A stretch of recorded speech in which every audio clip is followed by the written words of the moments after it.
అనారోగ్యం బారిన పడి వైద్యం చేయించుకోలేని వారికి సీఎం రిలీఫ్ ఫండ్ ఎంతో మేలు చేస్తుందని జీహెచ్ఎంసీ డిప్యూటీ శ్రీలతా శోభన్ రెడ్డి అన్నారు. ముఖ్యమంత్రి రేవంత్ రెడ్డి గారు పెద్ద మనసుతో రాష్ట్ర ప్రజలకు నేనున్నానని భరోసా కల్పిస్తూ వారికి వైద్యపరంగా ఎటువంటి ఇబ్బందులు రాకుండా సీఎం రిలీఫ్ ఫండ్స్ చెక్కులు పంపిణీ చేస్తూ వారికి అండగా నిలుస్తున్నారని తెలిపారు.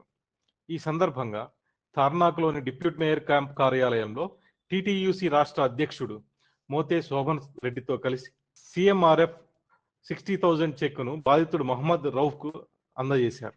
ఈ కార్యక్రమంలో స్థానిక నాయకులు నవీన్, బల్రాజ్, అనిల్ తదితరులు పాల్గొన్నారు. Keep watching TG now.